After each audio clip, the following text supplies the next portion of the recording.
tal? ¿Cómo están? Hola, buenas tardes. Bienvenidos a este encuentro internacional, ¿ya? En el cual se da inicio a una maratón de discusión sobre la pornografía el día de hoy acá en el Centro Cultural de España, como siempre me gusta decir, mi centro cultural favorito de Chile, auspiciador oficial. Muchas gracias por habernos facilitado este espacio, ¿no? para poder compartir aquí con los amigos, colegas, investigadores. Como si siguen un poco este asunto en redes, habrán visto que este encuentro estaba originalmente pensado para el día martes en la USACH, pero sucedió un episodio bastante sensible y bueno, en fin, estamos acá contentos de poder haber podido reagendar y hacer esta discusión. Contamos acá con la presencia de nuestros invitados: Nicolás Ríos, gran investigador, curador, productor de pornografía entre España y Chile, vamos a dejarlo ahí, ¿no? Como en algún lugar del globo, y la queridísima Laura Milano, también, ¿no es cierto?, investigadora de los estudios del porno de Argentina. Para mí es un gran honor y una gran alegría haberlos podido traer y hacer coincidir dos proyectos en los que me encuentro: un proyecto FONDES de Iniciación y el segundo un FONDAR, que vamos a exponer los resultados en la segunda mitad de esta jornada a las 6:30 de la tarde. Se tienen que quedar, no se pueden ir. Así es que eso. Aquí los compañeros van a exponer resultados parciales, tengo entendido, todavía no está cerrada del todo la investigación. Un trabajo que están haciendo acerca de las políticas calificatorias de la pornografía, y un estudio comparado entre Chile y Argentina. Entonces, eso es lo que nos van a exponer el día de hoy. Yo voy a estar moderando esta situación tan académica. Vamos a tener, por supuesto, después también un espacio para compartir y para conversar, ¿ya? Así es que si es que quieren hacer preguntas también, por supuesto, están bienvenidos a hacerlo en aquel momento. Así es que eso, les doy la palabra, bienvenidos y muchas gracias por estar aquí.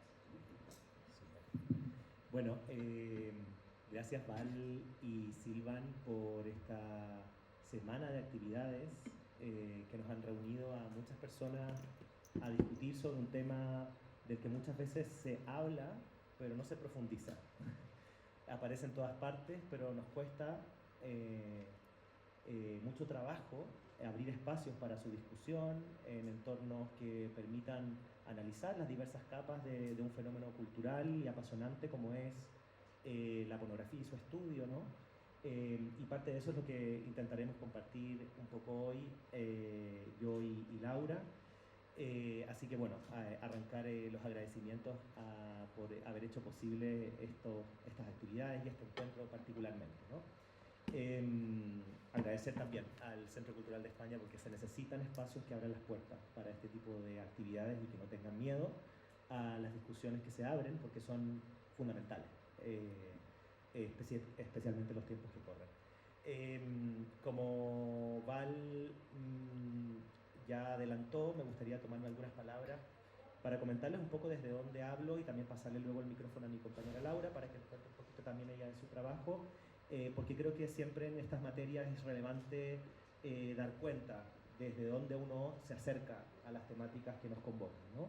Val decía que efectivamente yo trabajo en curatoría y en investigación en pornografía. Yo vengo de una trayectoria en relación a la pornografía como una materia de activismo y un lenguaje también dentro de las disidencias y de específicamente la trayectoria postpornográfica en la disidencia sexual en el contexto chileno.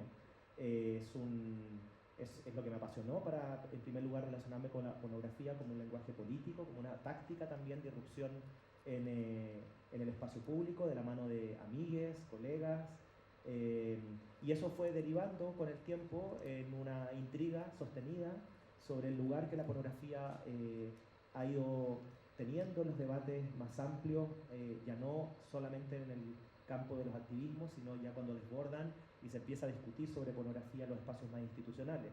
Particularmente eso me conecta con otra parte de mi trayectoria, que es el trabajo en educación sexual. Yo trabajo hace más de 15 años en educación sexual, trabajaba en esto en Chile antes de irme, y es lo que actualmente intento reunir en mis trabajos, que son estos dos campos, ¿no? La educación sexual, pero también en la reflexión sobre la pornografía, sobre las pedagogías de la pornografía y sobre qué pasa cuando reunimos distintas audiencias en relación a el objeto pornográfico y particularmente qué ocurre cuando pensamos audiencias que son conflictivas en relación con la pornografía, como se presume es la relación de los menores de edad con este objeto, ¿no? Y es algo de esto, es un poco lo que vamos a, de alguna manera, tocar en esta presentación. Y me gustaría también invitarte a ti, Lau, si puedes comentar un poquito más también de tu trayectoria. ¿Sí? Hola, ¿cómo están? ¿Bien?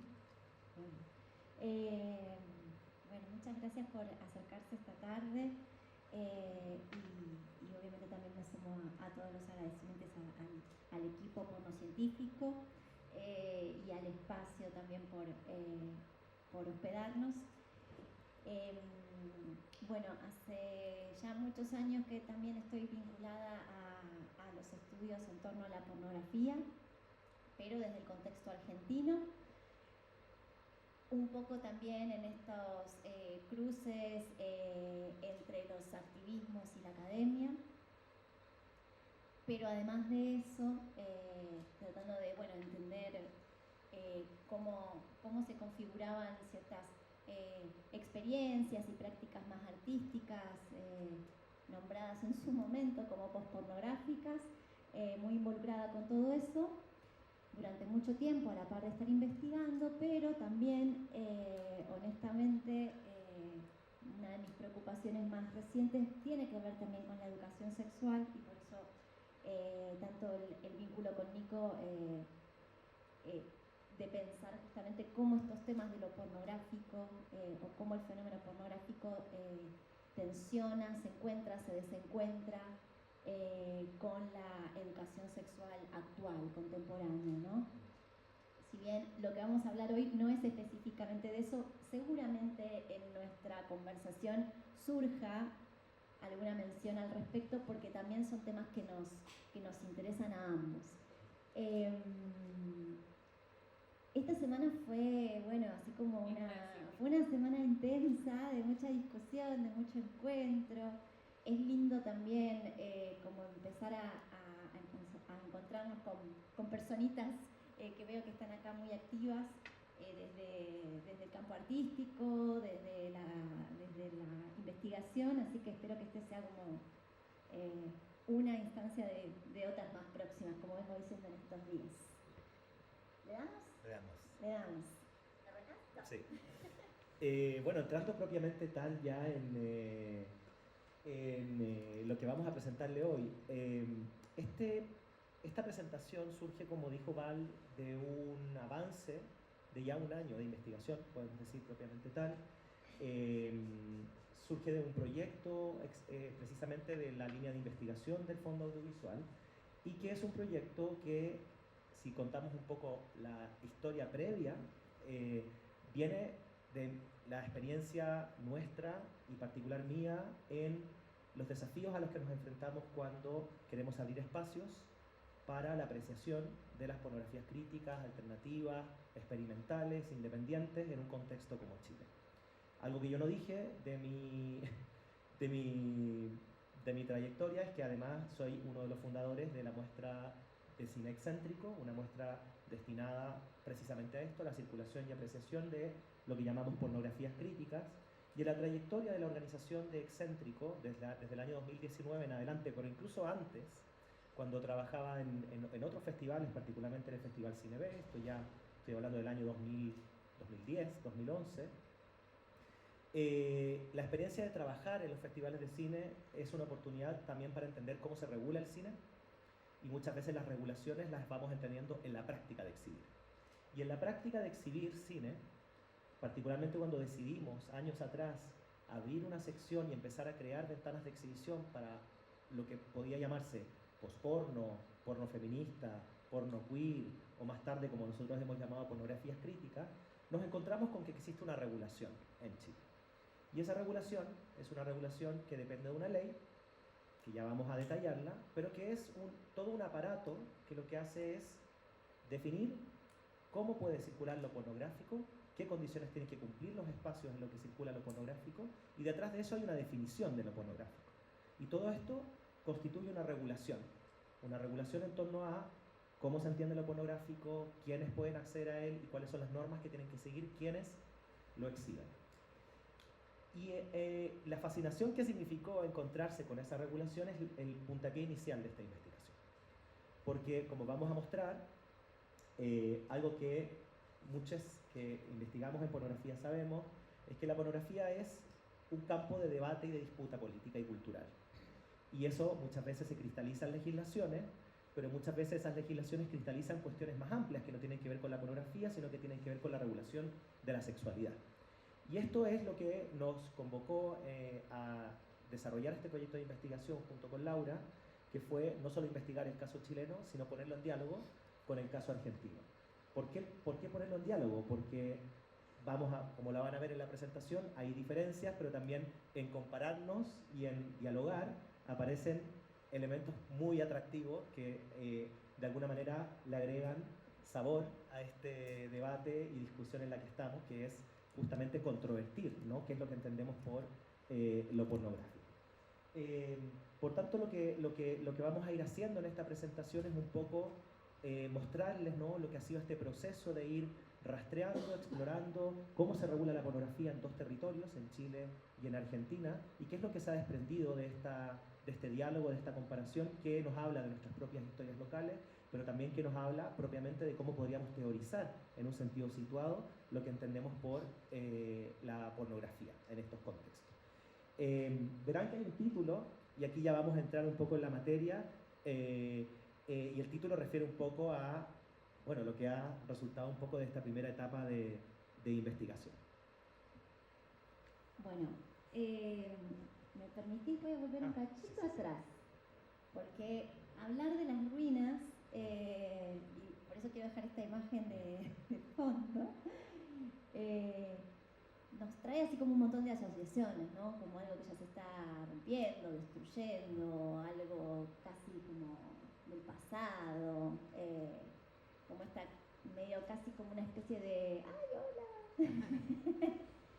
De actividad de buscar entre las ruinas algo. ¿Y por qué hablar de las ruinas del porno? Me encanta este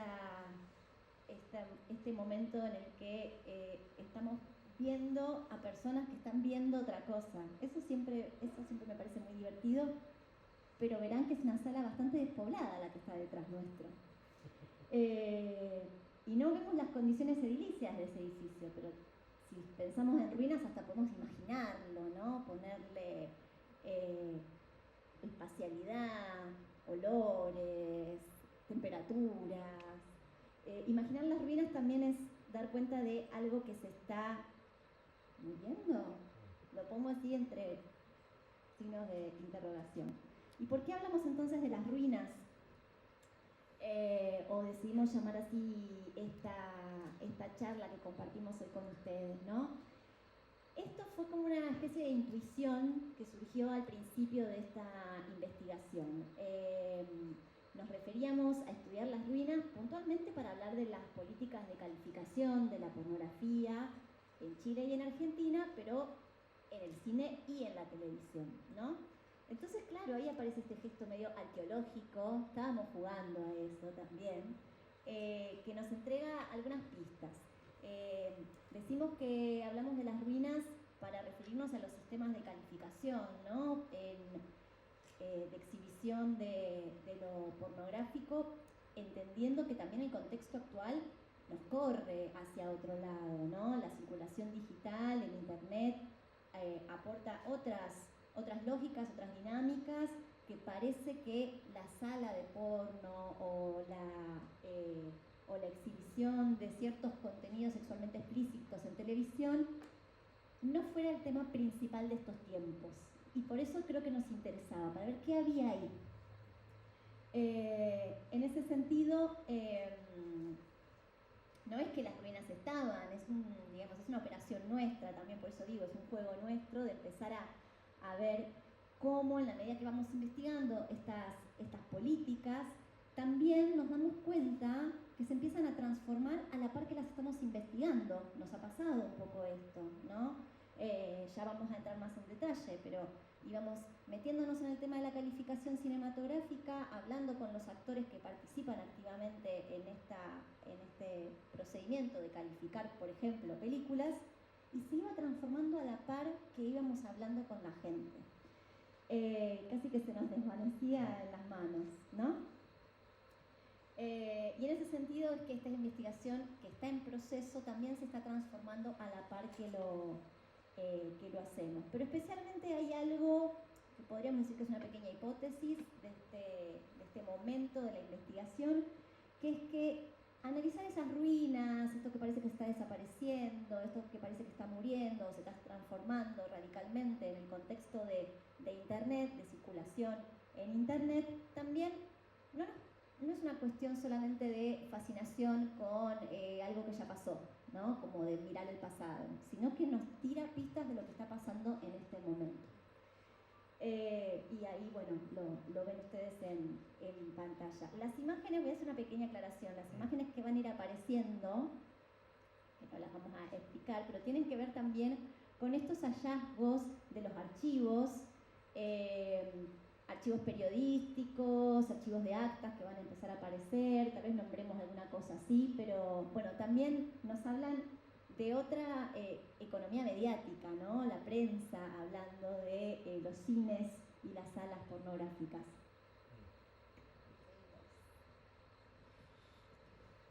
Y aquí entramos ya propiamente tal a compartir con ustedes un poco, que creo que esto es interesante detenerse y por eso le vamos a dedicar unos minutos, ¿no?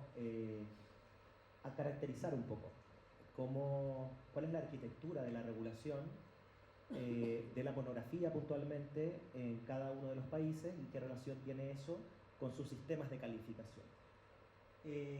Importante precisar, sumo algo a lo que comentaba Laura recién, que las políticas de calificación, para quien no las conoce, son las políticas que establecen básicamente qué tipos de contenido se consideran sensibles para una institución, en este caso los consejos de calificación o los organismos calificadores, y qué edad se le asigna a ciertos contenidos. Es decir, hay películas que son para mayores de 18 años, para mayores de 14, para mayores de 16, y en esto hay mucha variedad entre los países. De hecho, esa variedad es justamente otro motivo más de por qué es interesante los estudios comparados, ¿no? Porque cómo se considera qué es lo que es sensible para una persona de 14 años en un país o en otro, a veces uno no se encuentra las mismas segmentaciones etarias, ¿no? Y entonces esa diversidad es muy, muy interesante y uno incluso la encuentra en la historia, ¿no? Dentro de un mismo país han cambiado esos criterios de calificación, ¿no? Entonces, los sistemas de calificación, parto por precisarlo, además surgen en un contexto en particular y surgen en un contexto más o menos similar en Chile y Argentina, aquí ya vamos a empezar a precisar esto, pero surgen con la intención de, como ya digo, regular, ¿no? qué grupos etarios pueden acceder a qué tipos de contenido, qué tipos de contenidos son susceptibles de calificar, o sea que se consideran particularmente sensibles, pero además de eso, surgen para regular cómo circula el material audiovisual, el material fílmico. Y cómo circula es importante, esto nos retrotrae un poco a las ruinas, por eso quería mencionarlo, porque están pensando en el cine que circula en espacios materiales. Dicho de otra manera, en los cines. Y dicho de otra manera, en relación a la pornografía, en lo que se llaman las salas especiales o salas condicionadas, ya vamos a empezar a contarles un poco sobre esto, ¿no? Hablar de ruinas entonces es también hablar, y de ahí parte la investigación, que nosotros comenzamos la investigación y analizamos la regulación de la pornografía que intenta regular su circulación en espacios que están desapareciendo. Cines porno que ya no están, o que se han incendiado, o que han cerrado, o que están expuestos a la especulación inmobiliaria, que están o que están o están vacíos, como la fotografía inicial, ¿no? Que están de alguna manera en ruinas, ¿no? También la ruina es un concepto que también nos sirve para dar cuenta de estos espacios que están desapareciendo, pero que ir a ellos no es solo un gesto de nostalgia, sino que esa regulación, y esa es la intuición de la que partimos también, mirar las ruinas, como decía Laura, el ejercicio arqueológico, nos permite entender algo del presente. Si la discusión sobre la pornografía hoy en día tiene que ver con la circulación en línea, o con la circulación digital, no los espacios físicos y materiales, ¿qué pasa si investigamos cómo se intentó regular en los espacios físicos? Algo de esa regulación nos puede dar pistas de cómo se va y se está pensando hoy en día la regulación digital cuando cambian las maneras de circular lo pornográfico, y eso es también un poco el gesto de mirar las ruinas, ¿no? Por tanto, esto que van a ver ahora, de ahora en adelante en la presentación, que es ahora la descripción densa de cómo están estructuradas las políticas de calificación en cada país, van fijándose que hay ciertas cosas que quizás nos van a resonar con cuestiones que no tienen que ver solo con la espacialidad de la pornografía y el cine porno, sino también con discusiones que se tienen hoy en día en torno incluso a lo digital, ¿no?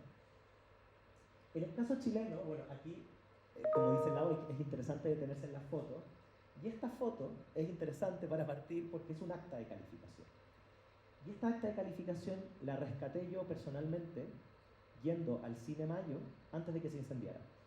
Meses antes de que se incendiara el Cine Mayo fui en un gesto de desesperación, de ir a las ruinas, ¿no? De hacer arqueología, de escarbar en un lugar que ya estaba comprado y utilizado como un centro de depósito de artículos de teléfono, y yo me infiltré, utilizando el don de la palabra, logré entrar a una sala y rescatar archivadores, donde estaban estas actas de calificación. Actas que, si no las rescataba, terminaban o quemadas o en la basura, ¿no? Yo rescaté una serie de actas que dan cuenta de los años y cómo se calificaba antes de la ley actual. Y por tanto es un archivo que habla también de alguna forma de una ruina, ¿no?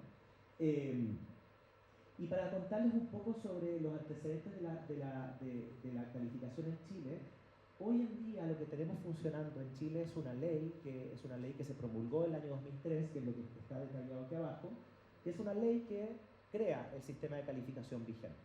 Por tanto, es una ley que tiene más de 20 años, si se fijan, es del año 2003, ¿no? Pero es una ley que se crea a partir de una serie de precedentes. Hay antecedentes que son relevantes para haber llegado a la ley y la configuración actual que tiene esta ley.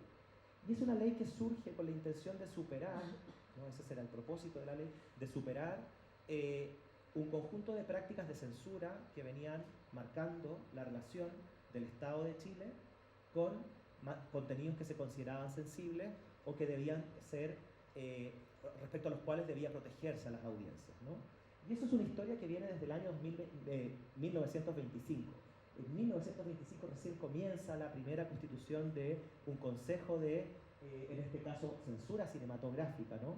Y que se va transformando a lo largo de momentos epocales y que coinciden con momentos epocales en que se vuelve a discutir si los contenidos que están circulando y su aceptabilidad deben entonces transformar las edades que se consideraban en su minuto edades que marcaban el criterio, ¿no? De quién podía entrar al cine y quién no. Había años en que la mayoría, había ciertos contenidos que eran para mayores de 15 años, otro para mayores de 21.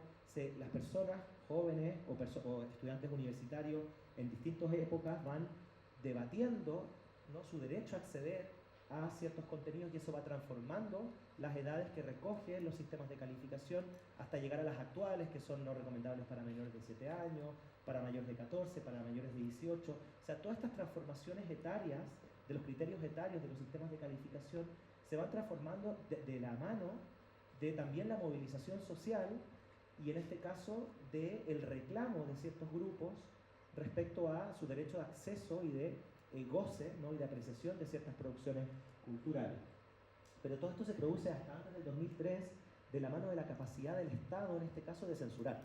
Habían películas que entraban y se cortaban las cintas, o películas que derechamente no se querían que circularan, y eso particularmente adquiere tonos más graves en momentos como fueron los 17 años de dictadura. La dictadura impone ciertos criterios que son relevantes para la censura, como por ejemplo la censura por motivos políticos, ¿no? Materiales de difusión marxista, se decía en los decretos que funcionaban en dictadura, o la atentado a la moral y las buenas costumbres.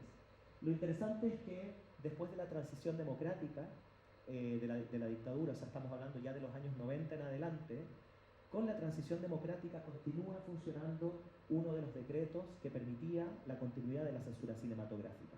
Esto entrado en los años 90.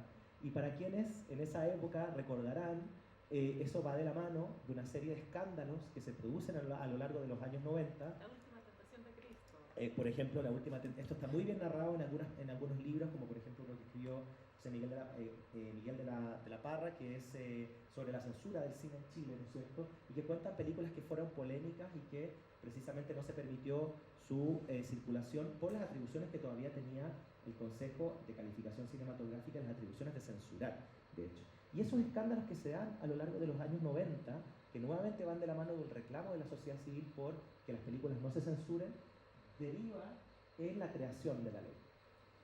Y es una ley que en su espíritu, entonces, y esta es la idea central del recorrido que intento hacer, es una ley que se crea con el espíritu de superar la censura. Es decir, en Chile no se va a censurar nunca más. Y vamos a reemplazar la censura con todas sus ¿no es cierto? Expresiones a lo largo de casi 100 años, ¿no? La vamos a reemplazar por un sistema de calificación. Se intenta superar un sistema de determinación moral de criterios morales de acceso a los contenidos por un sistema tecnificado. Y esto es relevante porque va de la mano de cómo se diseña entonces el sistema de calificación chileno. Dice, ya no vamos a censurar y vamos a garantizar que no se censure, y lo vamos a hacer por medio de un organismo técnico, ¿no es cierto?, que es el encargado de calificar las películas, y que es un organismo que es el Consejo de Calificación Cinematográfica, que funciona dentro del Ministerio de Educación. Dentro del Ministerio de Educación, para su noticia, pues no lo sabía, hay un microcine donde con cierta recurrencia los integrantes del Consejo de Calificación se juntan a mirar películas. Entre ellas películas pornográficas, cuando llegan, ¿no? Y esto es lo que hemos estado investigando con Laura y con Ivonne también, que está aquí, que es parte de nuestro equipo, cómo se delibera, cómo funcionan los organismos de calificación que operan, en el caso chileno, dentro del Ministerio de Educación en el microcine. Y la composición del Consejo de Calificación y el diseño de esta política, lo que intenta hacer, cuando digo reemplazar la censura por un sistema de calificación, es convocar a distintos actores de la sociedad que representan distintas voces expertas a debatir en torno a las obras y en torno a ese debate determinar cómo se califica una obra. ¿Y quiénes debaten? Debaten representantes del Ministerio de Educación, académicos de las universidades del Consejo de Rectores, de las universidades autónomas, de las asociaciones gremiales, hay representantes del Colegio de Psicólogos, médicos, ¿no es cierto?, hay periodistas y psicólogos, y también hay críticos y directores de cine. Esto es relevante mencionarlo porque antes del Consejo participaban integrantes de las iglesias, de las Fuerzas Armadas, y que eran precisamente quienes estaban de la mano de los mecanismos de censura en el caso chileno, ¿no? Y el diseño de Chile, como pueden ver aquí abajo, es simplemente apto para todo público, que son obras que son, bueno, para todo tipo de edades, ¿no es cierto? Las que son de contenido educativo, que se consideran que promueven el amor al prójimo, los valores de la solidaridad, etc. Hay una serie de definiciones taxativas que tienen, ¿cierto?, en este caso la política chilena, el contenido pornográfico, que ya vamos a ver la definición que propone, y el contenido excesivamente violento. Una particularidad del diseño chileno, a diferencia de otros países, es que detalla qué es lo que considera contenido pornográfico. Ya vamos a ver que en Argentina funciona diferente, y ofrece una definición específica de lo que entiende por contenido pornográfico. Y esto va de la mano de un sistema de calificación que determina este tipo de segmentación etaria, ¿no? En Chile la calificación se organiza de este modo: apta para todo público, no recomendable para menores de 7 años, para mayores de 14 años, para mayores de 18 años y para mayores de 18 años con contenido pornográfico. Cuando algo es con contenido pornográfico, siempre obligatoriamente es para mayores de 18 años en el caso chileno. Y algo puntual, y con esto cierro, es que la legislación chilena, además de definir la segmentación etaria y de determinar las definiciones de este tipo de contenidos, también organiza, como ya decía, los circuitos de exhibición. Si una película es calificada como contenido pornográfico, solo se puede exhibir en determinadas salas, que se llaman en la ley salas especiales, que es un eufemismo para los cines porno. Por tanto, la ley, y esta es la idea que me gustaría que se quedaran para cerrar, la ley que se crea para superar la censura, se crea reemplazando la censura por un sistema de calificación y garantizando que películas que antes eran censuradas tengan un espacio para exhibirse. La pregunta que gatilla la investigación es que esos espacios hoy día no existen. Por tanto, la pregunta es cómo circulan ciertos contenidos cuando no hay garantías para su exhibición. oye, me voy a tomar el atrevimiento, ya que tengo micrófono en mano, y no debería interrumpir, pero quiero hacerlo solo para chismosear dos cositas mínimas antes de continuar, perdón, pero si no después se me va a ir. La última definición que hay de ese contenido pornográfico, ¿de cuándo es? Esto es una pregunta, lo podemos desarrollar también más, pero han habido transformaciones de las definiciones de contenido pornográfico.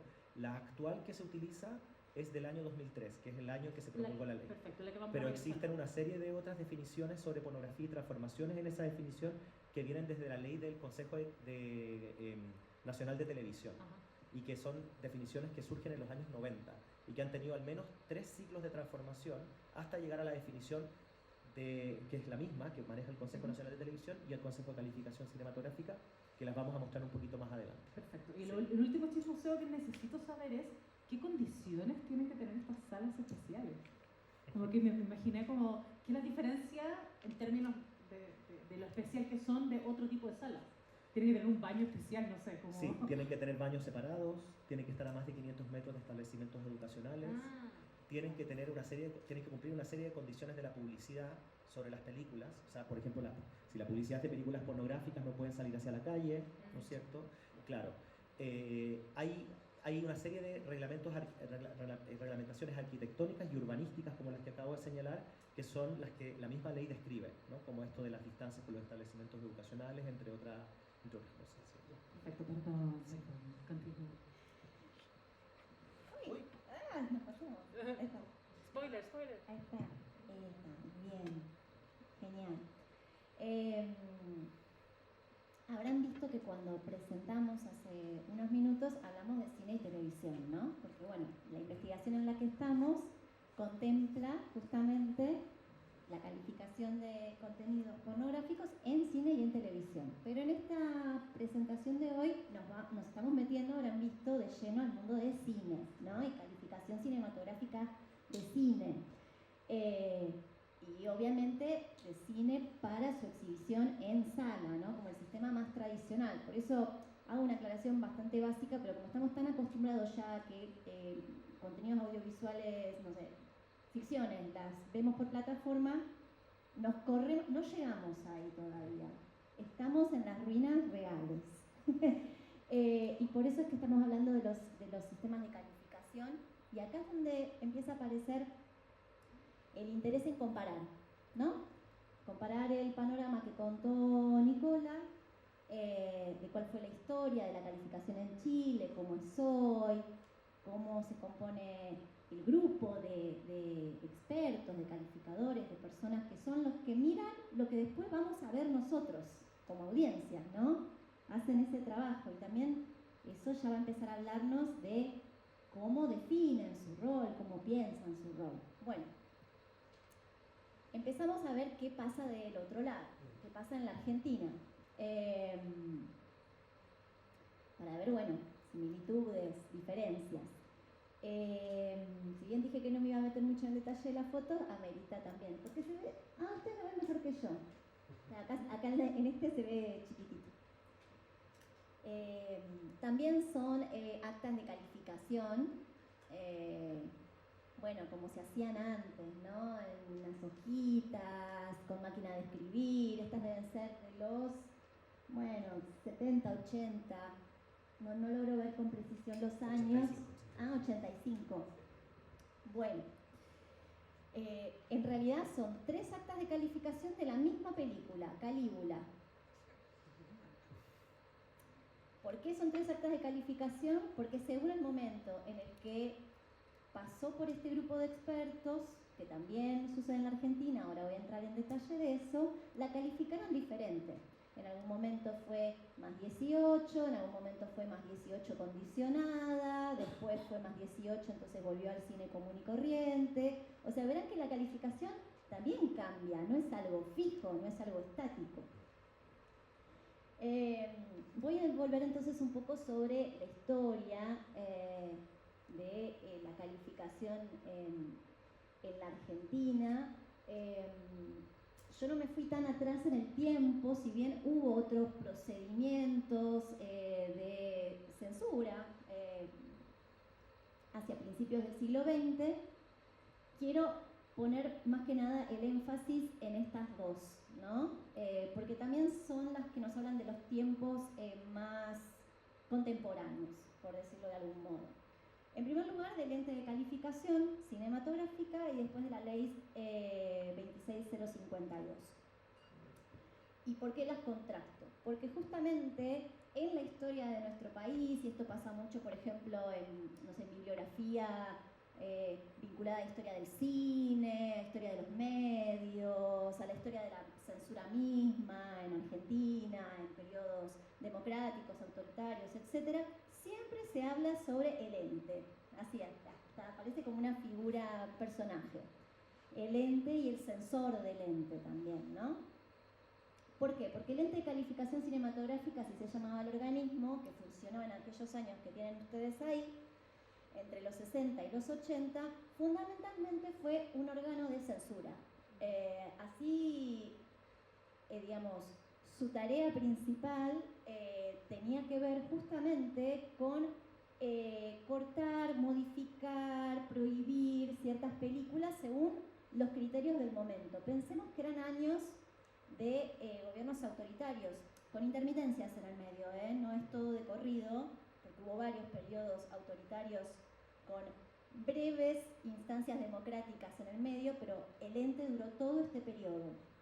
Y también, según el momento, si era más autoritario o era un gobierno democrático, el ente era enfurecidamente más censor, había más censura, o, bueno, depende de la autoridad que estaba en el momento. Pero fundamentalmente a este organismo se lo conoce como el ente de la censura en el cine, ¿no? Que obviamente no era solamente el cine de producción nacional argentino, sino todo aquel material, o sea, de películas extranjeras también. Hay una figura muy central que es la de... Ay, se me fue el nombre, siempre me olvido el nombre de este señor. Bueno, ya me va a venir. Que es el que estaba responsable del organismo, que era el censor de ese momento, y que todo el mundo lo conocía como el señor Tijeras.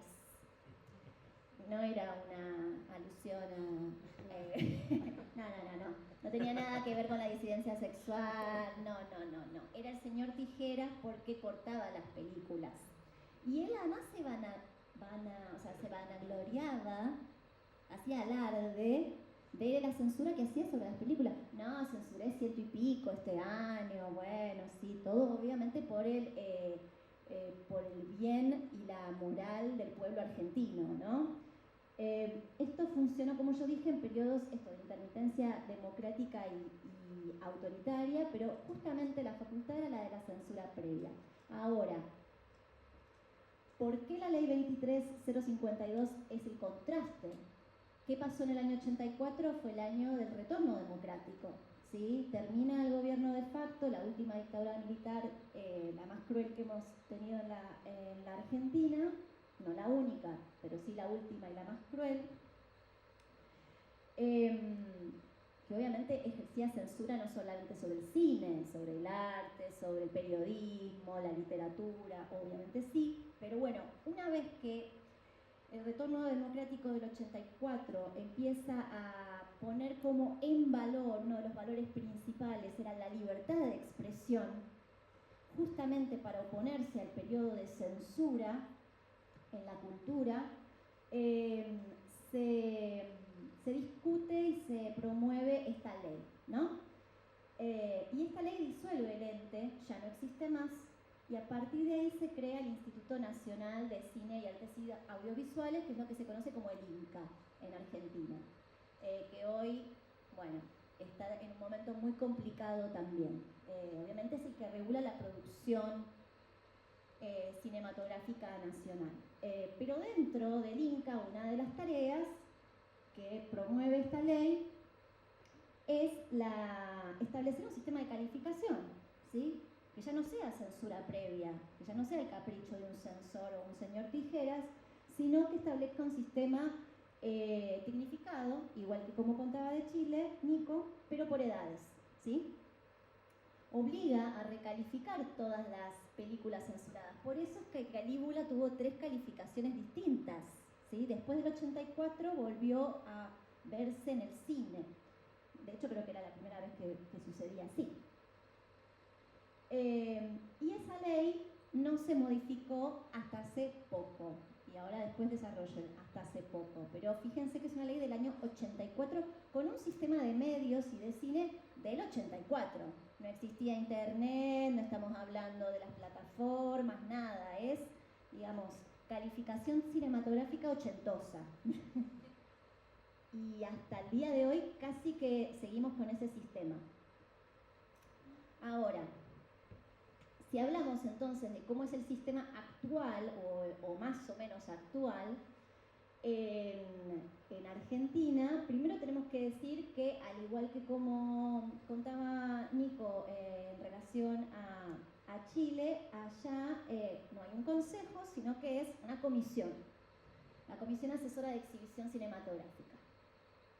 También es un organismo técnico encargado de calificar películas y también está integrado por expertos, distintas personas con distintos perfiles, que son del INCA, o sea, del Instituto del Cine, que son de la Secretaría de Infancia, Niñez y Familias, que son de Educación y que son de Cultura. Antes incluía sectores religiosos, eso ya no corre más. El procedimiento que tienen es el que, bueno, pueden ver ahí. También se juntan a ver las películas, las debaten, 5 o 6 integrantes, cada uno da su opinión y después deliberan, ¿no? Y a partir de eso tienen ciertos criterios, ellos les llaman, porque hemos hablado con los calificadores, descriptores, ¿no? Según lo que observan, pueden establecer ciertos criterios, si es una complejidad temática, si hay violencia, si hay sustancia, si hay discriminación, si hay sexo, si hay desnudez. Es como un poquito más, no es tan taxativo, es como un poco más abierto los criterios que ellos tienen, ¿no? Si hay una desnudez pero sin connotación sexual, bueno, eso obviamente, si está muy intenso, si es muy repetido, ¿sí? O sea, si se aparece muchas veces, cuántas veces, cuánto tiempo. Todo resulta en una calificación, ¿sí? Que es lo que vemos cuando vamos a ver una película al principio, antes de que arranque la peli, te ponen la placa en pantalla que dice apto para todo público, más 13 años, más 16, más 18. Esto no cambió desde el año 84. Sí pueden agregar leyendas, el INCA, pero no se puede modificar porque es una ley nacional, o sea, ese es el tema, digamos, el gancho de que sea una ley. Y después está el más 18 condicionada. Y el más 18 condicionada tiene estas características similares a las que contábamos de Chile, ¿no? Es decir, contenidos pornográficos que solamente se pueden exhibir para mayores de edad y en salas condicionadas, les decimos allá, ¿no? O salas triple X. Ahora, y acá es donde aparecieron las ruinas y aparecieron en simultáneo que estábamos trabajando. Mínimo chisme o comentario. Arrancamos la investigación y todo esto que yo les digo estaba en pie, funcionaba, hablamos con los calificadores, entrevistamos, pero todo se estaba poniendo raro. Era rara, las conversaciones empezaron a ser raras, muy opacas. Piensen que estamos en un momento muy complicado para la cultura y especialmente para el INCA, donde hay una reducción de personal muy fuerte, hay una persecución también muy fuerte a los trabajadores del campo de la cultura y del cine, ni hablar. Entonces ya se estaban empezando a complicar las conversaciones, los contactos, no querían hablar, nos decían que iban a cambiar, pero que no se sabía cómo iba a cambiar el sistema. Y en el medio de todo esto, en enero del 2026, entre, ¿cómo es que le dicen? Entre bueyes y medianoche, ¿cómo es eso? Entre gallos y medianoche. Esa, bueno, exacto. Bueno, eso, se entendió. Era un animal. Era algo. El campo. Era algo, pero se entendió. Sale el decreto 50 del 26 que dice que ya fue la CAEC, ya está, ya no se califica más, ya no va a estar este grupo de expertos, esa tarea directamente se omite, se reduce, estamos hablando de precarización laboral, reducción de tareas del trabajo, o sea, estamos en este modo. y que en realidad el Inca ahora lo que va a hacer homologar directamente las calificaciones que vienen importadas de afuera, porque en realidad el planteo es, bueno, pero la mayoría de las películas que circulan son de producción extranjera, entonces directamente le ponemos el sello de la calificación con la que viene y ya está. Y en todo caso, esta tarea de acompañar a las audiencias, lo estoy diciendo así como de forma muy amable, digamos, de la cuestión de cómo acompañar la exhibición de contenidos a menores, que quede en la responsabilidad de las familias, ¿sí? Que sean las familias las que hagan ese filtro, ya no un equipo de especialistas. Bien, hasta acá.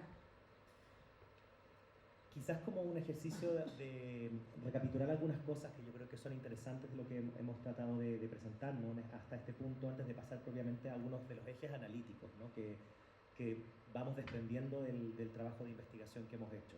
Si se fijan, Chile y Argentina tienen elementos comunes, pero también tienen distinciones, y ese era el sentido de ponerlas en relación y de compararlas, ¿no? En el caso chileno, el proceso de calificación se ubica dentro del Ministerio de Educación, y en el caso argentino, dentro de un organismo autónomo que es el INCA.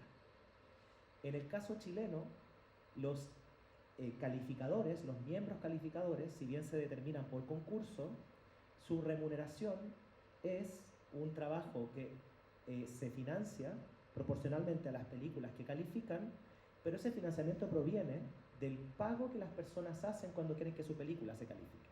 Es decir, un realizador termina un largometraje, presenta su solicitud al Consejo para que le califiquen la película, que es un requisito para que se exhiba en los cines nacionales, y a partir de ese pago es que se remuneran a los calificadores. Por tanto, el Estado funciona como una suerte de ente intermediario de un financiamiento que es privado al final.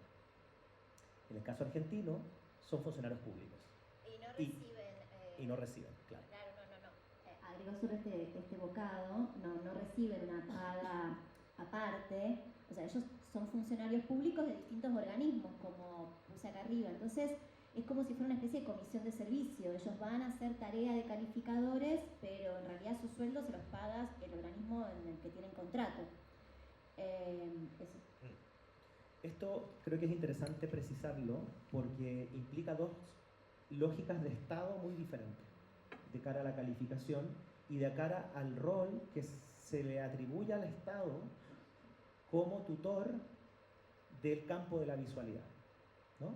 A través de un ente como el organismo de calificación se regula en qué condiciones puede circular un contenido cinematográfico, pero eso se hace desde un atributo del Estado, pero cómo se diseña la política habla de tradiciones distintas en ambos países y ¿no es cierto?, en esta mecánica. Y es importante precisar esto, creo yo, precisamente por este último antecedente, que son las ruinas que fuimos viendo aparecer en el camino con Laura, porque en el contexto contemporáneo de gobiernos de ultraderecha que buscan achicar el Estado, entonces también pierden relevancia estos espacios, pierden poder y pierden incluso legitimidad, ¿no?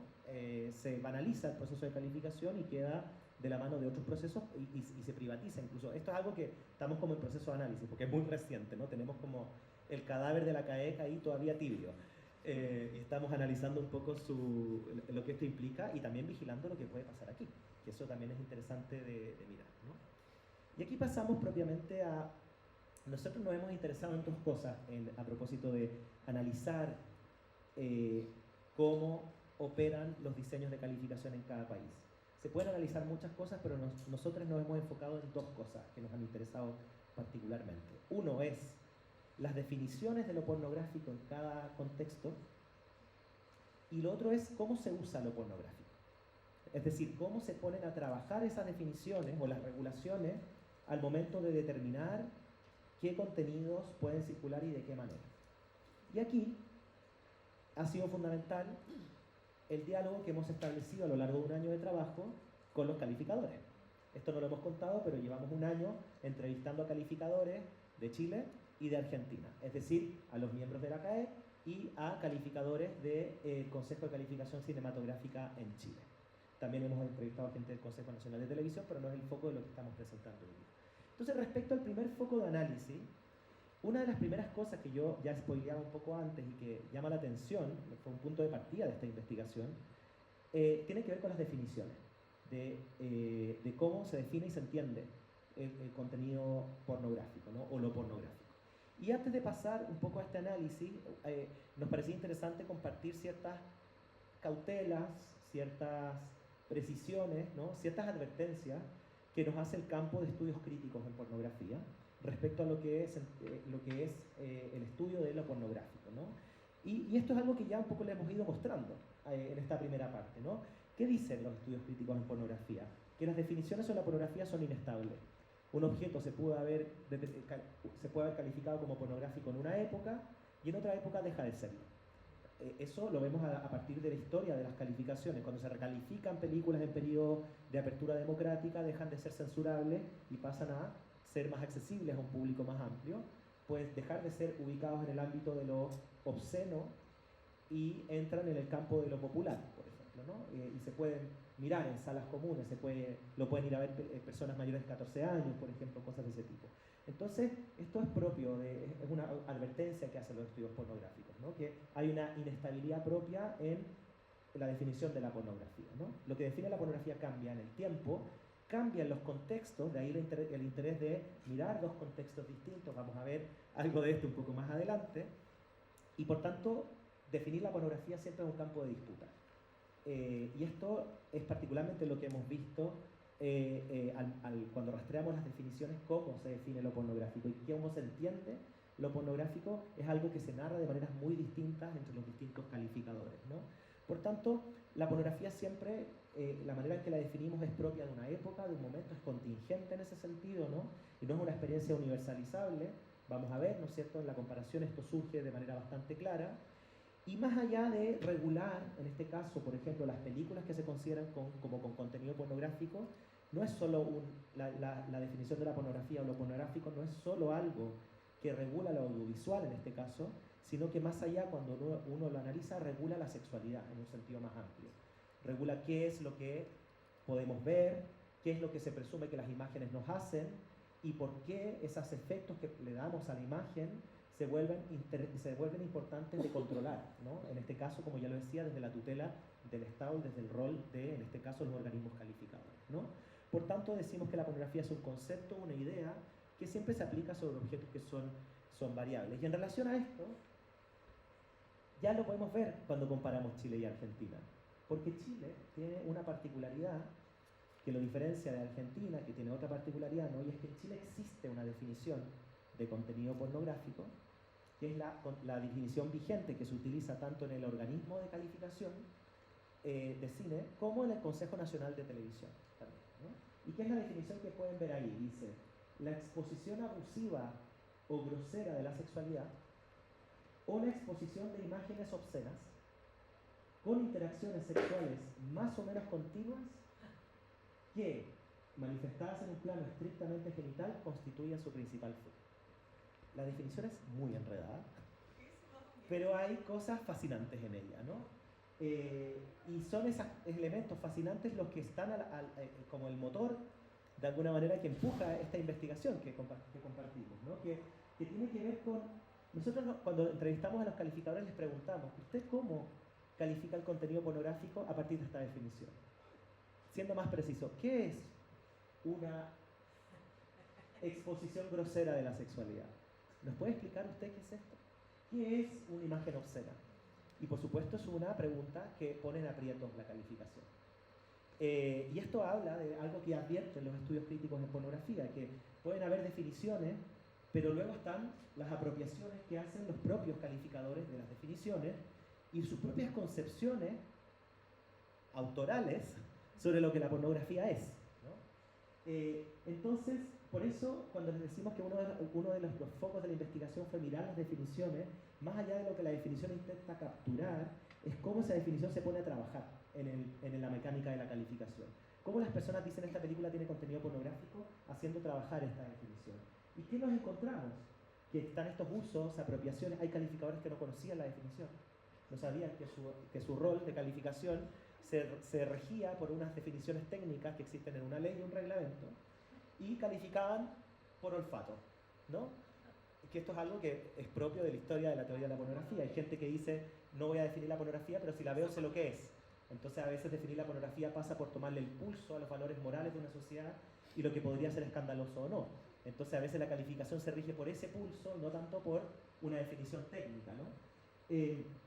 Entonces, esto es algo particular de Chile. Mientras que en Argentina, si bien no existe una definición como existe en el caso chileno, el hecho de que no exista una definición no significa que la pornografía no opere, ¿no? Conceptualmente como algo que regule el sistema de calificación. En Argentina, aunque no encontramos una definición, encontramos referencias, por ejemplo, al pudor sexual como algo que debiese regir el proceso de calificación, ¿no? Es decir, vamos a proteger a las audiencias, vamos a orientar a los adultos sobre los contenidos que van a mirar, pero ¿cuáles las orientaciones sobre qué se guían?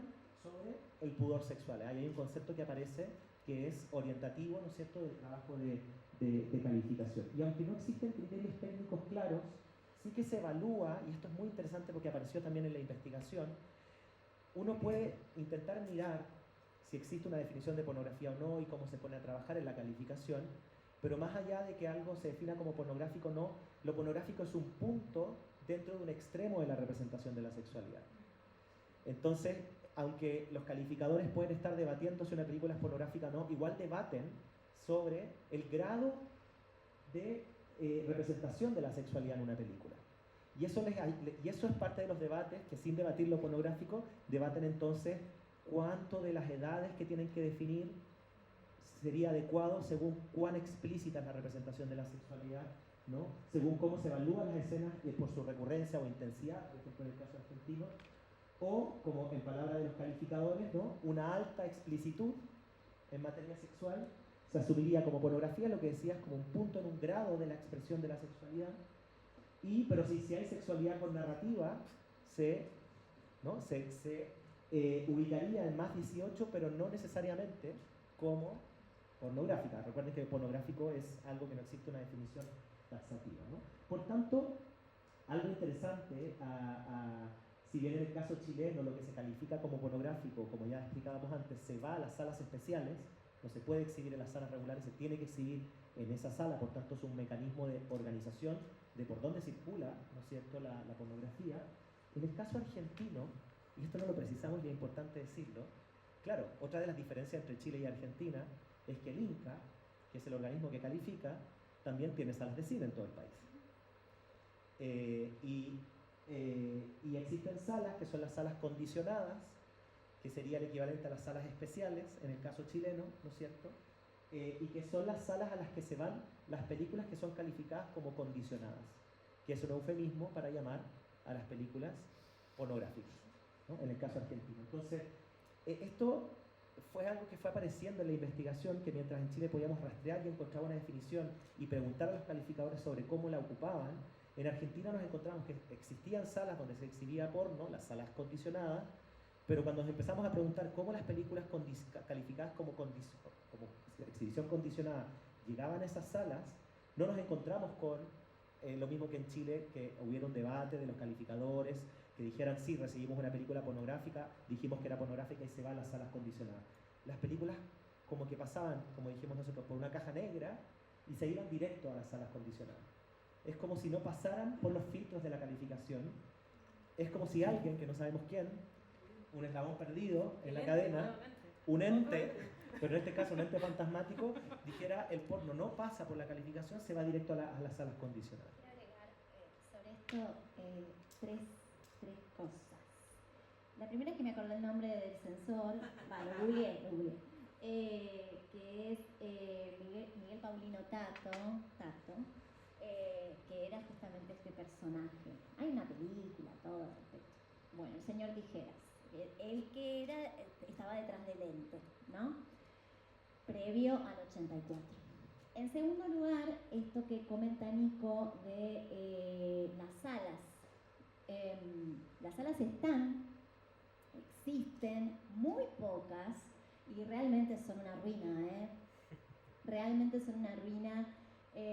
Para otro trabajo de investigación que no es este que tengo con otro equipo, estamos visitando las salas, poquitas que quedan, al menos en la ciudad de Buenos Aires, hay en otras ciudades del país, pero realmente son contadas, mira, con poco más que una mano. Las salas que están registradas como tales, o sea, como salas condicionadas, en los registros de fiscalización del INCA, porque el INCA fiscaliza las salas, las propias, o sea, donde pasan las producciones del cine nacional, las comerciales, tipo donde pasan películas hollywoodenses, pochocleras, y las salas condicionadas. El INCA fiscaliza todo. Entonces, según lo que hemos hablado con ellos, existen pocas salas y realmente están en ruinas, están para atrás, va muy poca gente, venden muy pocos tickets, están destruidos los edificios. Eso está bueno también para contarlo de que realmente esto está siendo así. Pero, además de eso, y era lo tercero que quería comentar, y tiene que ver con lo que contaba recién Nicola, de esta especie de curva, de esta curva. Claro, al principio nosotros ingenuamente forzábamos, más que forzábamos, pensábamos que sí o sí había una examinación, una calificación, una revisión de lo pornográfico y que en Argentina y que lo derivaban a la sala condicionada. No, eso no existe directamente. Primero porque en estas salas, y lo digo con fe porque estuve hace poco en una, lo que pasan es un loop de videos de porno de internet, ¿no? No es que si bueno, es que la producción pornográfica encuentra su lugar y están, bueno, no, son repeticiones en loop de, no sé, páginas porno. Y lo que es, si es que existe, si es que hay, esa es en la segunda parte después de nuestro trabajo, así que no quiero spoilear, si es que hay producción de pornografía, directamente no le tocan la puerta al INCA, porque saben que esos materiales no se examinan por ahí. Es decir, hay una presunción de que existen materiales que van a las salas, pero realmente nunca se miran esos materiales, porque no golpean la puerta de la calificación, no aspiran a la calificación cinematográfica, porque saben que no van a ir a sala. Y más en el contexto de internet, eso ya es otro episodio.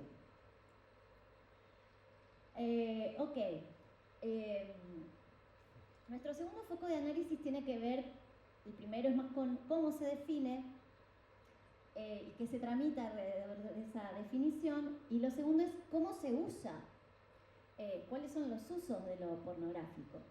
Y encontramos un caso que nos interesa mucho compartir con ustedes y pensarlo juntos, que es el de Las Hijas del Fuego. ¿Conocen la película Las Hijas del Fuego? Bueno, si no la conocen, recomendamos mucho que la vean. Las Hijas del Fuego es una película del 2018, su directora es Albertina Carri, es una película argentina, la directora tiene mucha trayectoria dentro del cine nacional. Y si bien su recorrido fílmico abarca muchas temáticas, especialmente de memoria, en los últimos años tiene fascinación por lo pornográfico o por los contenidos sexualmente explícitos. Bueno, encontramos que el caso de Las Hijas del Fuego es muy interesante justamente para comparar entre Argentina y Chile cómo se usó de modo diferente esa definición de lo pornográfico sobre un objeto concreto que es una película. Y en ese sentido encontramos matices, bueno, más que matices, acá sí encontramos diferencias profundas.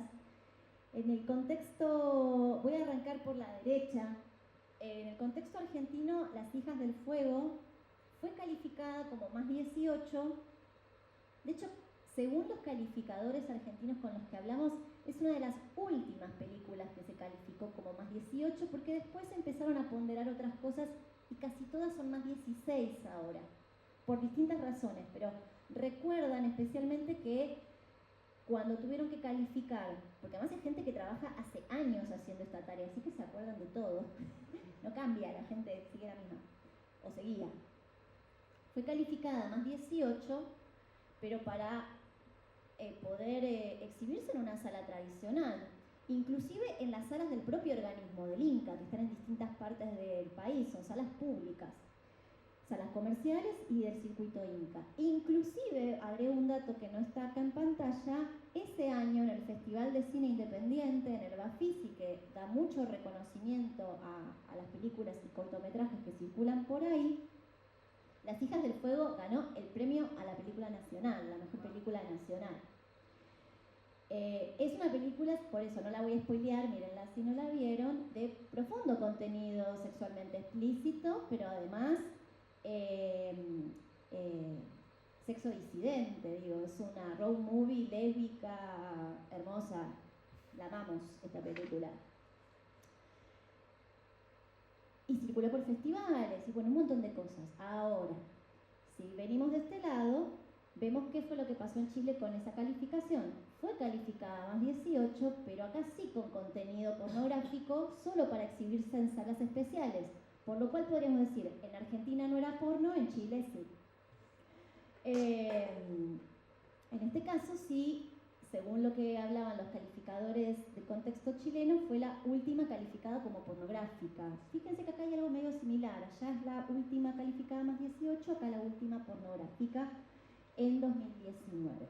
Entonces es interesante ver esto, esta película, este caso, nos permite ver cómo se tensionó el sistema de calificación, porque combina fuertes contenidos sexualmente explícitos, pero también tiene una narrativa política y disruptiva muy clara, y esto cuestiona las fronteras entre el cine y el porno. Es porno, es cine, es algo artístico, también ahí aparece la trayectoria de la directora, bueno, todas esas cosas se mezclan, ¿no? Más allá o junto con la calificación. Y ahí esto expuso la falta de criterios claros, ¿no? Ambiguos también, o contextuales o coyunturales, para distinguir lo que es el cine sexual y la pornografía. Como una nota también de curiosidad sobre esto, hemos indagado en las actas que dan cuenta del debate de las salas calificadoras. Y en el caso chileno, para quien no sepa, claro, les contábamos que son mesas calificadoras donde se reúnen personas, normalmente son 4 calificadores, y uno puede ver cómo cada calificador sanciona el contenido. Y en el caso de la película Las Hijas del Fuego, hubo un empate, de hecho. Hubo un empate, hubo 2 personas que la calificaron como más 18 y otras 2 que dijeron contenido pornográfico. Pero la ley establece que cuando hay empate, el que dirime es el presidente de la mesa, o la presidenta, que en este caso era una persona que optó por calificarla como pornográfica. ¿Quién era? ¿Quién era? Tenemos un nombre. Que lo diga, que la hoguera. Quiero mencionar esto porque esto nos habla de cosas que hemos ido analizando y esto nos va acercando ya a las conclusiones, ¿no es cierto? Esto nos habla de alguna manera, por una parte, en esta función de tutela del Estado, de lo sexual y de lo visual, se intenta tecnificar la calificación reemplazando la censura por un sistema que presume una suerte de pluralismo, ¿no? O sea, hay como distintas personas, van a debatir, van a consensuar. De hecho, yo me atrevería a decir que el diseño de la política de calificación chilena es hija de la transición democrática, es un sistema de calificación en la medida de lo posible, podríamos decir, citando a él, ¿no? O sea, era realmente la lógica del consenso, vamos a reunir a personas a dialogar y a buscar un punto común, ¿no es cierto?, que le tome el pulso a la sociedad. Y eso es lo que se intenta, ¿no?, como de alguna manera conducir en un proceso de calificación. Pero ese pluralismo encuentra sus problemas, sus límites, en precisamente cuando ese pluralismo se cierra ideológicamente en una decisión como lo que ocurrió con Las Hijas del Fuego, que terminan sancionándola como con contenido pornográfico. A pesar de eso se estrena en el Cine Arte Alameda, que no es una sala especial, es un cine regular, digamos, comillas, ¿no? Pero fíjense cómo estos sistemas, como aparecía ahí, lo que hacen es, de alguna manera, están construyendo un límite entre lo porno y lo no porno, entre los cines que son especiales o condicionados y los cines que serían normales o regulares, ¿no es cierto? Y cuando una película es calificada como pornográfica, no se puede mostrar en un cine regular. Tampoco una película regular se puede mostrar en una sala especial. Entonces se genera realmente una delimitación que no es solo conceptual, sino que es espacial y de circulación, ¿no? De dónde pueden efectivamente apreciarse estos contenidos. Agrego solo una cosa, pero no solamente eso de circulación, sino de apreciación y reconocimiento. Por eso es que yo resalté que en un contexto no solamente le afectaba a esta película una calificación y en otro contexto otra, sino que en uno, por ejemplo, hasta tiene como el reconocimiento máximo del Festival de Cine, pero también porque se pudo llevar a sala común. A una sala triple X no existen estos sistemas de premiaciones y de tal en este mundo que estamos compartiendo, ¿no? Bien, bueno, vamos a empezar como a cerrar esta presentación, también para conversar con ustedes, para abrir también la charlita un poco acá y no tomar demasiado tiempo. Estos son, obviamente, como dijimos, es un work in progress, esta investigación está en proceso, pero hasta lo que hemos llegado hasta este momento con la investigación y lo que compartimos hoy, tenemos algunas reflexiones finales, ¿no? En tres sentidos. El primero va a tener que ver con la interpretación pública y social de lo pornográfico, porque estamos hablando muy de los equipos que califican y todo eso, pero bueno, ¿qué pasa con las interpretaciones públicas de lo pornográfico? Encontramos entonces, mirando comparativamente, que en ambos países lo pornográfico aparece como una presencia desplazada, ¿sí? A veces se omite, se desprecia, se desvía, se excluye de la calificación, pero continúa circulando por vías alternativas. Y ni hablar si empezamos a pensar en los entornos digitales. Pero, volviendo específicamente a los aspectos que compartimos hoy, esta exclusión de lo pornográfico se sostiene, por ejemplo, en Chile en relación a estas definiciones taxativas que mostraba Nico, ¿no? Que aparecen. Y en Argentina no aparecen, pero también es una forma de exclusión. Como se diría, por acción u omisión, bueno, lo pornográfico anda ahí medio perdido. Lo que en ambos casos deja el porno fuera del campo cinematográfico legítimo, y también esto resuena con lo que vimos recién de Las hijas del fuego. Aparece esta idea que nos gusta mucho pensar en estas metáforas, ¿no? Bueno, las ruinas, la arqueología, de estar mirando cosas que se están desvaneciendo a medida que las miramos, pero también otra metáfora que nos apareció en el camino, otra figura, es la de la caja negra. Que tuvimos toda una discusión porque hasta entendíamos cosas distintas de la caja negra. Yo pensaba una cosa, Nico pensaba otra, bueno, lo hablamos con Ivonne también, cada uno pensaba cosas distintas, pero bueno, nos quedó. Y decíamos que el sistema de calificación cinematográfica opera como una caja negra por el que la pornografía pasa, pero al menos en el caso argentino no se registra, no se analiza, yo diría directamente no pasa, sin dejar rastros de saberes especializados o criterios específicos de por qué se la nombra como se la nombra, por qué se la califica como se la califica. Lo podemos intuir por los criterios que nos han nombrado los calificadores, pero no es del todo claro, no es del todo taxativo. Entonces hay algo ahí confuso. Sí, me gustaría agregar sobre esto, bueno, compartir un poco escenas de la investigación que son muy ricas para dar cuenta de esto, ¿no? Entrevistando a calificadores en Chile, nos contaban cómo cuando llegaba una película pornográfica hacían fast forward. Fast forward. No importa, es porno. Ya sabemos lo que es. Lo vamos a calificar, ya está. Esto es un ejemplo de esto que menciona Laura, ¿no? Es decir, cuando llega una película que ya se ve que es pornográfica, no la vamos a ver de principio a fin. Es decir, los calificadores, por eso, a eso va que no queda huella, ¿no? de un sistema de especialización de apreciación de lo pornográfico. Los calificadores simplemente están ahí para decir lo que se puede y lo que no se puede ver, pero renuncian a la apreciación de lo pornográfico, porque hacen fast forward. O en Argentina pasa por la caja negra y simplemente no hay nadie que podamos identificar que lo mira y que determina. Sabemos que alguien lo hace, pero no sabemos quién, pero termina ahí en las salas condicionadas. En Chile los calificadores simplemente lo saltan, ¿no? Esto es particularmente sensible para nosotras que somos pornoñoñes, nos gusta mirar porno y nos gusta apreciarlo y nos gusta mirarlo de principio a fin, cortos, medios, largos, documentales, ficción, etcétera, etcétera, etcétera, pero los calificadores no lo hacen. Las personas que supuestamente son las únicas en el país que tienen la potestad de mirar todo para regular lo que los demás pueden ver, porque esa es la función de un calificador. Es el único que tiene el poder de ver todo, lo más violento, lo más pornográfico, lo más bizarro, todo, y desde ahí calificar. Con lo pornográfico hay una renuncia. Y esto es interesante porque en las conversaciones con los calificadores esto se devela. Cuando tú les preguntas cuáles son sus apreciaciones sobre lo pornográfico, se deja ver en la entrelínea, ¿no?, que no hay un debate sobre lo pornográfico en los sistemas de calificación. Bien. Y en ese sentido, volvemos al ejemplo de las hijas del fuego, es un caso que pone en crisis, ¿no?, estas fronteras, ¿no?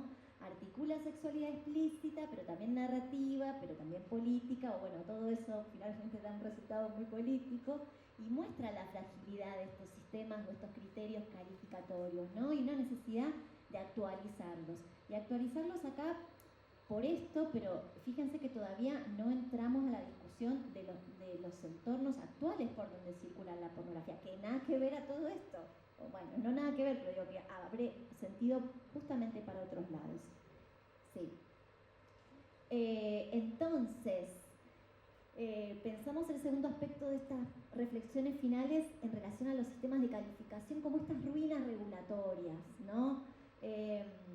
Estos dispositivos heredados de otros contextos postdictatoriales, con el espíritu de esa época también, en ese afán, ¿cómo es que decías vos? De la, bueno, ahora no me acuerdo, como de conciliar, de la conciliación, del consenso, del debate, en el caso argentino, así como con esa bandera de la libertad de expresión, que es recontra ochentosa. Me encantan, son valores que adhiero un montón porque soy ochentosa, pero es verdad que son, digamos, políticas construidas con mirada también de otras épocas, ¿no? Que hoy resultan parcialmente extemporáneos, pero aún así continúan condensando estas tensiones en relación a la censura, la libertad de expresión, la protección de audiencias, discusiones muy de esa época, pero que hoy se refritan de modos específicos, porque estas mismas discusiones están, digamos, ayornadas a los tiempos actuales. Y ahí es donde empezamos a pensar en lo actual. En estos contextos digitales, en estos contextos donde justamente los medios tradicionales, digamos, la actividad cultural, por ejemplo, de ir a las salas de cine, ya no es lo central de cómo accedemos a los contenidos audiovisuales pornográficos y no pornográficos. Estos modelos se muestran insuficientes, ¿sí? Para abordar las transformaciones del cine, como también las mutaciones de las sexualidades. Y aquí cerramos con 3 puntos de provocación, ¿no?, que tiene que ver con esta apertura que va haciendo Laura, que tiene que ver con el tiempo contemporáneo. Porque no hay que negar que nosotros venimos de un lugar, lo explicábamos un poco al principio, donde estamos y somos parte de una comunidad que produce, circula, activa en torno a lo pornográfico como una producción cultural, política, ¿no es cierto?, como una forma de activismo, y por tanto acercarse a estos sistemas de regulación también fue curioso porque fue acercarse a un mundo por el que muchas de estas producciones no pasan. Lo decía Laura y lo podemos decir respecto acá en Chile, ¿no? Las producciones de pornografías críticas, alternativas, no van a la calificación. Y de hecho cuando uno revisa el historial de calificación año a año, la última película que se calificó como pornográfica fue Las hijas del fuego, y eso fue en 2019. O sea, ya son varios años, ¿no? Entonces, quisiéramos cerrar con estas provocaciones, ¿no?, en tiempos de la pornografía en línea y de discusión sobre la pornografía en línea y digital. ¿Por qué nos sirve mirar las regulaciones que aspiran a regular lo material, lo analógico de la circulación de la pornografía que circula en sala. ¿Por qué mirar en sala si la gente no está yendo a salas, si las salas no existen, cuando la discusión hoy día es la pornografía en línea? Porque algo del análisis de estas ruinas nos permite cuestionar dos supuestos que atraviesan la discusión contemporánea sobre la regulación de la pornografía online. La primera es que esta idea, ¿no es cierto?, de que estaríamos en un escenario completamente novedoso, ¿no?, de la pornografía en línea por todos lados. Esta idea de las imágenes que son accesibles por públicos que debemos cuidar, simplemente se ha actualizado en otras épocas y hoy en día se actualiza a partir de lo digital, pero no es algo nuevo, es algo que ha ocurrido en otras épocas. Cambia el medio, pero la discusión de fondo de protección de audiencia, censura y orientación y libertad de expresión, simplemente, como decía Laura, se reconfigura, ¿no? Por tanto, si bien hoy día podemos decir que la discusión sobre la pornografía en línea es una discusión contemporánea y muy vigente, los términos en los que se desarrolla esa discusión actualizan términos que ya existían en épocas previas, ¿no? Y eso también es interesante de notar que cuando miramos cómo se regula la pornografía, se regula de maneras distintas en cada país, y muchas de las discusiones sobre la pornografía en línea lo que hacen es sostenerse en una idea de que la pornografía está en todas partes, de que no está localizada, sino que es ubicua, ¿no? Pero cuando vemos cómo esa ubicuidad responde a formas de producción pornográfica diferentes, entonces se vuelve valioso mirar cómo se regula en cada lugar de forma situada. Y eso es un poco los aportes también de esta investigación, ¿no? Cómo se sitúa y qué tan actualizada o qué tan ayornada está respecto a lo que ocurre en este caso en Chile y Argentina, ¿no? Y si bien las regulaciones en cada país refieren a la circulación clásica de la pornografía, ¿no es cierto?, en sala, la circulación que ocurre ¿no es cierto?, en el espacio digital, que podría ser, como ya digo, un escenario nuevo, sí que lo que hace es dar cuenta, y esto ya lo fuimos diciendo a lo largo de la presentación, de un rol de tutoría, en este caso del Estado, sobre la sexualidad. Es decir, el rol del Estado en vigilar y en controlar qué tipo de contenidos son sensibles y marcarlos, y con ello regular cómo pueden circular, nos habla de un rol del Estado y un rol que hoy día muchas veces vigilarlo y vigilar cómo se constituyó en esta política es relevante para pensar sus posibles proyecciones y de extensiones hacia el mundo digital.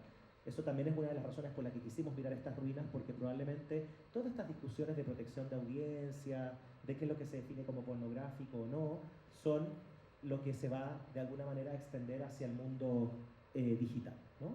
Por tanto, lejos de ser un fenómeno enteramente nuevo, ¿no?, las formas actuales de regulación, como ya decimos, reactivan lógicas previas, especialmente respecto a este rol del Estado de cara a la regulación de la sexualidad. Y ese es un poco el desafío de atender hoy. Eso. Muchísimas gracias.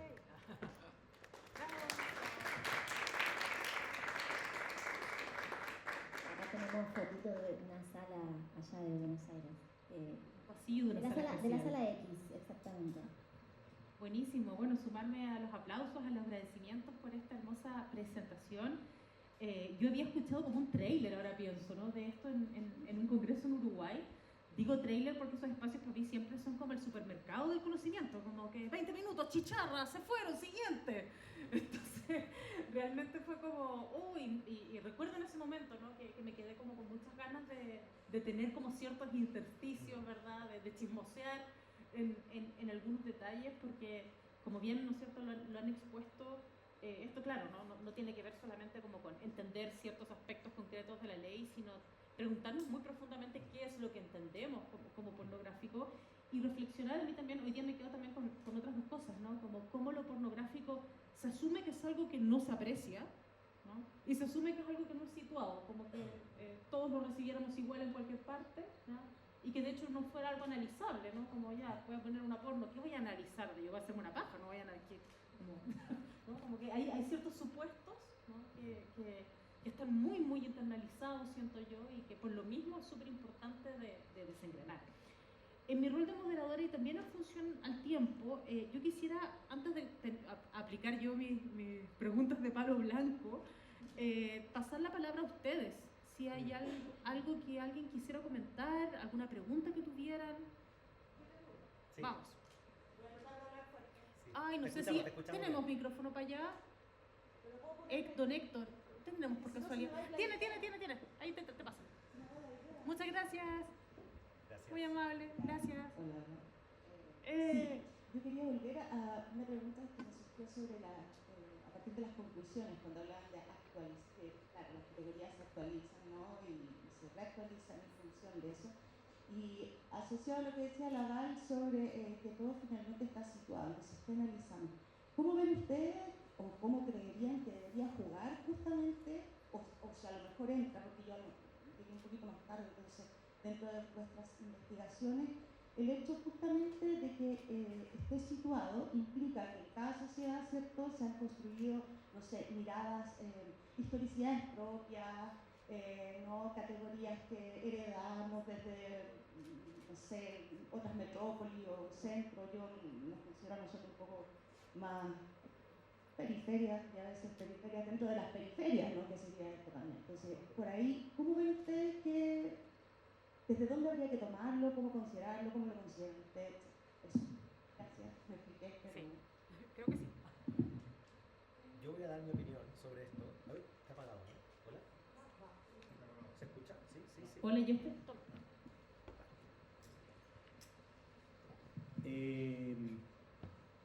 Yo te voy a hablar desde la investigación, pero también desde la experiencia, porque la investigación surge de una experiencia, lo contaba al principio, ¿no? Yo diría dos cosas principalmente. Hay un problema que detectamos a lo largo de la investigación, y es que las políticas de calificación surgen en la tensión entre la libertad de expresión y la protección de audiencias, y tienen que ubicarse en ese balance, es decir, la protección de las audiencias que fundamenta a qué edades damos acceso a ciertos contenidos, pero también la libertad de expresión de los creadores y también la libertad de las personas de poder acceder y gozar de ciertas producciones culturales. El problema que hemos ido detectando es que en la práctica las políticas de calificación están más cerca de la protección de audiencias que de la libertad de expresión. Y esto es particularmente claro en que más que orientarse a tomar un rol de orientación hacia el público adulto, incluso al de más 18, sobre los tipos de contenido que se pueden encontrar en ciertos cines, lo que hacen es más bien presumir que ciertas imágenes son peligrosas y restringir su circulación. Entonces, yo me atrevería a decir que un camino militante de investigación es precisamente contribuir a que se reactive el debate sobre la libertad de expresión, que probablemente es el debate que nos vamos a enfrentar con mayor agudeza durante los próximos años en el caso chileno. No tanto la protección de audiencias, sino revitalizar el debate sobre la libertad de expresión va a ser fundamental. Lo viene siendo. De la pornografía podemos aprender mucho porque es precisamente un género y un espacio de creación que está expuesto a la censura, está expuesto a la restricción de su circulación, pero ahora vamos a ver que lo que le pasa a la pornografía le va a empezar a pasar a la gente. Y el mejor ejemplo es lo que acaba de ocurrir en el verano. A un festival como Excéntrico, que se posiciona desde las pornografías alternativas, se instala una sanción cultural y social a la pertinencia de su financiamiento, pero luego eso después se extiende a festivales de teatro y a otro tipo de producciones que, sin ubicarse en el terreno de la pornografía, se ubican en el ámbito de la creación sexodisidente y igual están expuestas a restringir su circulación y particularmente los públicos a los que pueden aspirar llegar, ¿no? Entonces yo me atrevería a decir que hay un camino fundamental que es de revitalizar esa discusión. Y eso implica cambiar los términos de discusión que orientan el trabajo de la calificación. Está muy cerca de la protección de audiencias, pero ha dejado de lado el debate de la libertad de expresión. Y esto es muy interesante de notar cuando entrevistamos a calificadores, calificadoras que trabajaban desde el rol de la calificación en los años 90, antes de tener la ley actual, y su lucha era por la libertad de expresión. Cuando llegó la ley y la ley dijo ya no hay censura, hay calificación, parece que se aplacó la lucha por la libertad de expresión, porque ya hay calificación tecnificada, ¿no? Hay garantías de circulación de los contenidos. Y esto lo conecto al segundo punto que me gustaría agregar, que hay un problema con la ley, lo dije ahí a la pasada, ¿no?, pero ahora lo vuelvo a repetir. Hay un problema en el caso chileno con la legislación, y es que la legislación que celebra la superación de la censura en sus condiciones materiales de implementación, es decir, su reglamento, no garantiza que ciertas producciones, en este caso las asignadas como pornográficas, puedan circular en las salas, porque las salas ya casi no existen. Y ahí hay otro problema que tiene que ver con un diseño de la ley, que es un diseño de garantista de la no censura, pero que en la práctica no la garantiza. Solo agregar este detalle a colación de lo que preguntabas. Y yo también creo que dije así muy rápido que el modo de calificación en Argentina cambió, o sea, venía con un criterio y una práctica desde el año 80 hasta el 2026. Cambió en enero del 2026 y ahora la calificación es importada.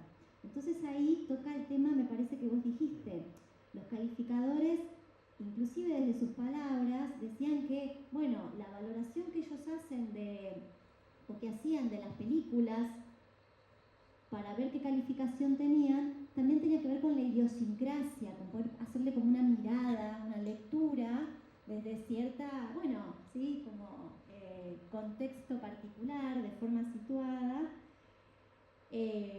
para el público argentino. ¿Qué es lo que pasa cuando importás la calificación que viene de Netflix o que viene de los estudios o que viene de las distribuidoras? Digo, hay una pérdida también de criterios. Después podemos cuestionar los criterios, pero directamente hay una pérdida de los criterios propios con los que nos manejamos para consensuar en una sociedad qué es lo que vemos, cómo lo pensamos. Así que quería agregar eso. ¿Sigo con palabras? ¿Seguimos? Sí, buenísimo. Hola, bueno, muchas gracias por su exposición, estuvo muy estimulante, muy bonita, también con hartas como derivas e intuiciones que parecían como bastante, bueno, que despliegan un montón de potencia. Y me entró un interés especial a propósito de una de las como tensiones que ponían al final, con respecto a, claro, cómo la pornografía aparecía como esta categoría desplazada, y que también, en algún sentido, los mismos creadores como de este material, también al verse desplazados o verse como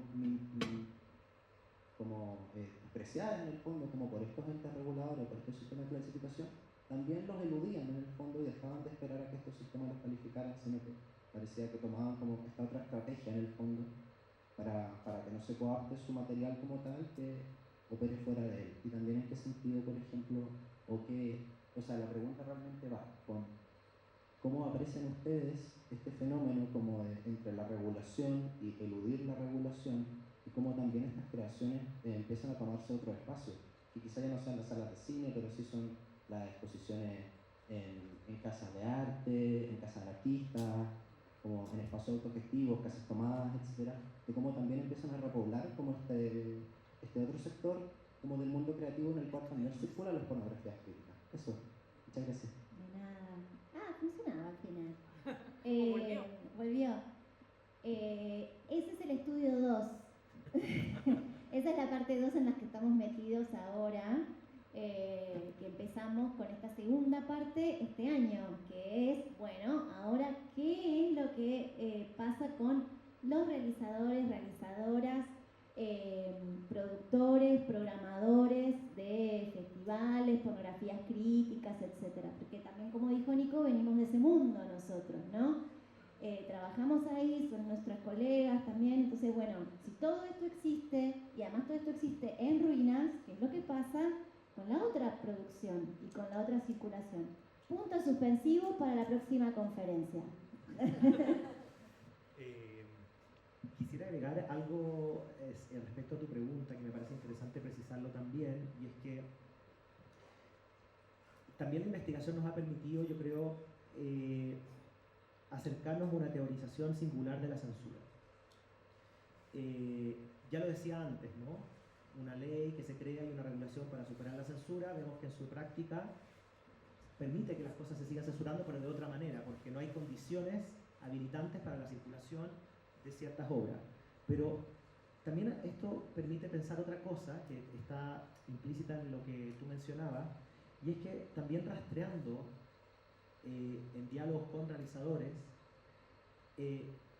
los realizadores eventualmente adaptan su producción para evitar que sea calificada como pornográfica, porque si es calificada como pornográfica, la película entonces, muy concretamente, no puede circular en salas y las películas viven de la taquilla también, de la venta de tickets. Entonces es importante precisar esto porque el hecho de aislar lo pornográfico a una sala especial no es un evento menor. Implica que esas películas no solo están separadas del resto del cine, sino que están inhabilitadas de acceder a posibilidades de retribución económica sobre sus producciones. Y detrás de esto hay una serie de otros problemas, ¿no? Porque evidentemente muchas veces se piensa que esas películas que quieren aspirar al reconocimiento pornográfico vienen de la industria, pero y aquí viene el tema local, ¿no? La producción de pornografía alternativa o incluso la indagación en los lenguajes explícitos de la sexualidad en el cine, para decirlo en otros términos, es muy arriesgado por cómo están constituidas estas legislaciones. A pesar de lo que vimos en Albertina Carri, ¿no? El caso de las Hijas del Fuego muestra esa tensión, pero en un país o en otro eso implica cosas diferentes. Y en el caso chileno, al menos del que quiero precisar aquí, la indagación en la representación explícita de la sexualidad es algo que está de alguna manera desincentivado por el modo en que está diseñada la política.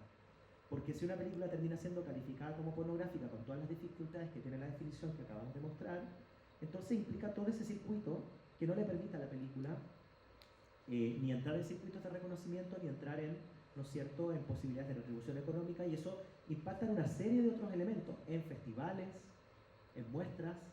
A pesar de eso, evidentemente, eso es el estudio 2, la pornografía vive, sobrevive, resiste y como una bacteria, ¿no?, se reparte, ¿no?, por distintos espacios resistentes, pero todo esto implica todo un sistema de posicionamiento y de legitimidad en las lógicas de la industria del cine también, ¿no? Y eso creo que es importante también precisar.